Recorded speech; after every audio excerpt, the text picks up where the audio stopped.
सुमन गणमान्यों द्वारा अर्पित किए गए। आप देख सकते हैं कि किस तरह से छात्र भी वहां पर मौजूद हैं और तुम मुझे खून दो मैं तुम्हें आज़ादी दूंगा, ये मात्र एक स्लोगन नहीं था।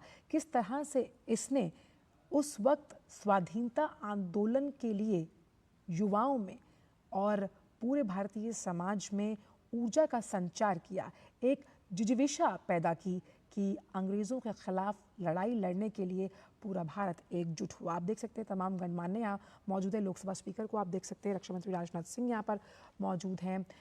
साथ ही यहाँ पर कैसे उस आज़ाद हिंद फौज की जो सोच थी और उस सोच के लिए लगातार सुभाष चंद्र बोस को युवाओं पर भरोसा था और युवा किस तरह से तदबीर और तकदीर बदलने का मादा रखते हैं जब हम भारत देश की बात करते हैं। और युवाओं की ये जो मेहनत है और युवाओं की जो ऊर्जा है, उसी पर विश्वास के चलते उस फौज का गठन किया गया कि किस तरह से ये फौज जो अंग्रेज थे उनके दांत खट्टे करने के लिए स्वाधीनता की लड़ाई लड़ रही थी। और यहाँ पर विचारों को सुनते हुए और अपने विचारों को बच्चों के साथ साझा करते हुए प्रधानमंत्री आपको नजर आ रहे हैं। पराक्रम दिवस के अवसर पर संविधान सदन में नेताजी सुभाष चंद्र की जो तस्वीर है उस पर श्रद्धा सुमन अर्पित करते हुए तमाम गणमान्य, जिसमें प्रधानमंत्री नरेंद्र मोदी को आप देख सकते हैं। तो प्रधानमंत्री नरेंद्र मोदी ने श्रद्धा सुमन अर्पित किए हैं सुभाष चंद्र बोस को।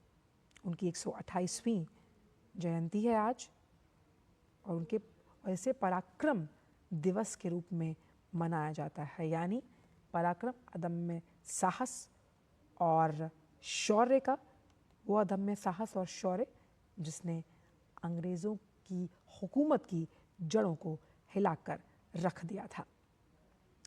माँ भारती के वीर सपूत, सच्चे देशभक्त, भारतीय स्वतंत्रता संग्राम के महानायक नेताजी सुभाष चंद्र बोस की जयंती को हम पराक्रम दिवस के तौर पर याद करते हैं। आज़ादी के वो हीरो जो कि वाकई अपने इस शौर्य, साहस और पराक्रम के लिए जाने जाते हैं और आज की इस युवा पीढ़ी को उनके विचार प्रासंगिक लगते हैं। उनके द्वारा दिया गया नारा जय हिंद आज भी हम समझते हैं कि एक राष्ट्रीय नारा है। श्रद्धा सुमन गणमान्यों द्वारा अर्पित किए गए। आप देख सकते हैं कि किस तरह से छात्र भी वहां पर मौजूद हैं और तुम मुझे खून दो मैं तुम्हें आज़ादी दूंगा, ये मात्र एक स्लोगन नहीं था। किस तरह से इसने उस वक्त स्वाधीनता आंदोलन के लिए युवाओं में और पूरे भारतीय समाज में ऊर्जा का संचार किया, एक जिजीविषा पैदा की कि अंग्रेज़ों के खिलाफ लड़ाई लड़ने के लिए पूरा भारत एकजुट हुआ। आप देख सकते हैं तमाम गणमान्य यहाँ मौजूद है। लोकसभा स्पीकर को आप देख सकते हैं, रक्षा मंत्री राजनाथ सिंह यहाँ पर मौजूद हैं। साथ ही यहाँ पर कैसे उस आज़ाद हिंद फौज की जो सोच थी और उस सोच के लिए लगातार सुभाष चंद्र बोस को युवाओं पर भरोसा था और युवा किस तरह से तदबीर और तकदीर बदलने का मादा रखते हैं जब हम भारत देश की बात करते हैं। और युवाओं की ये जो मेहनत है और युवाओं की जो ऊर्जा है, उसी पर विश्वास के चलते उस फौज का गठन किया गया कि किस तरह से ये फौज जो अंग्रेज थे उनके दांत खट्टे करने के लिए स्वाधीनता की लड़ाई लड़ रही थी। और यहाँ पर विचारों को सुनते हुए और अपने विचारों को बच्चों के साथ साझा करते हुए प्रधानमंत्री आपको नजर आ रहे हैं। पराक्रम दिवस के अवसर पर संविधान सदन में नेताजी सुभाष चंद्र की जो तस्वीर है उस पर श्रद्धा सुमन अर्पित करते हुए तमाम गणमान्य, जिसमें प्रधानमंत्री नरेंद्र मोदी को आप देख सकते हैं। तो प्रधानमंत्री नरेंद्र मोदी ने श्रद्धा सुमन अर्पित किए हैं सुभाष चंद्र बोस को। उनकी 128वीं जयंती है आज और उनके ऐसे पराक्रम दिवस के रूप में मनाया जाता है, यानी पराक्रम अदम्य साहस और शौर्य का, वो अदम्य साहस और शौर्य जिसने अंग्रेज़ों की हुकूमत की जड़ों को हिलाकर रख दिया था। माँ भारती के वीर सपूत, सच्चे देशभक्त, भारतीय स्वतंत्रता संग्राम के महानायक नेताजी सुभाष चंद्र बोस की जयंती को हम पराक्रम दिवस के तौर पर याद करते हैं। आज़ादी के वो हीरो जो कि वाकई अपने इस शौर्य, साहस और पराक्रम के लिए जाने जाते हैं और आज की इस युवा पीढ़ी को उनके विचार प्रासंगिक लगते हैं।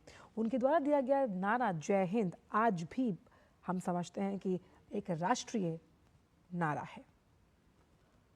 श्रद्धा सुमन गणमान्य द्वारा अर्पित किए गए। आप देख सकते हैं कि किस तरह से छात्र भी वहां पर मौजूद हैं और तुम मुझे खून दो मैं तुम्हें आज़ादी दूंगा ये मात्र एक स्लोगन नहीं था, किस तरह से इसने उस वक्त स्वाधीनता आंदोलन के लिए युवाओं में और पूरे भारतीय समाज में ऊर्जा का संचार किया, एक जिजीविषा पैदा की कि अंग्रेज़ों के खिलाफ लड़ाई लड़ने के लिए पूरा भारत एकजुट हुआ। आप देख सकते हैं तमाम गणमान्य यहाँ मौजूद है। लोकसभा स्पीकर को आप देख सकते हैं, रक्षा मंत्री राजनाथ सिंह यहाँ पर मौजूद हैं।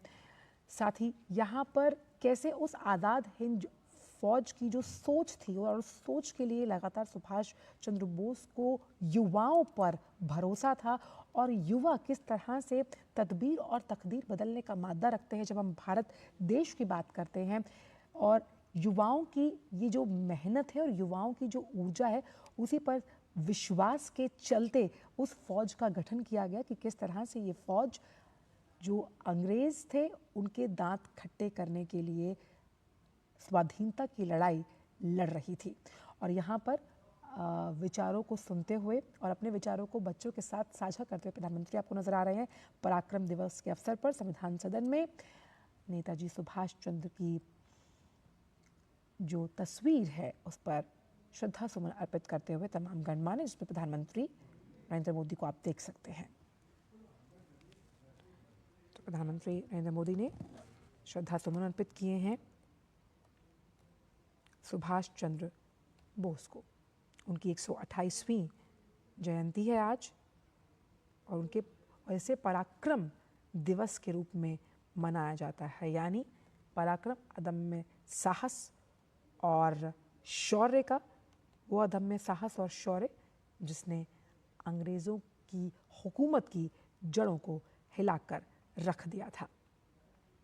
माँ भारती के वीर सपूत, सच्चे देशभक्त, भारतीय स्वतंत्रता संग्राम के महानायक नेताजी सुभाष चंद्र बोस की जयंती को हम पराक्रम दिवस के तौर पर याद करते हैं। आज़ादी के वो हीरो जो कि वाकई अपने इस शौर्य, साहस और पराक्रम के लिए जाने जाते हैं और आज की इस युवा पीढ़ी को उनके विचार प्रासंगिक लगते हैं। उनके द्वारा दिया गया नारा जय हिंद आज भी हम समझते हैं कि एक राष्ट्रीय नारा है। श्रद्धा सुमन गणमान्य द्वारा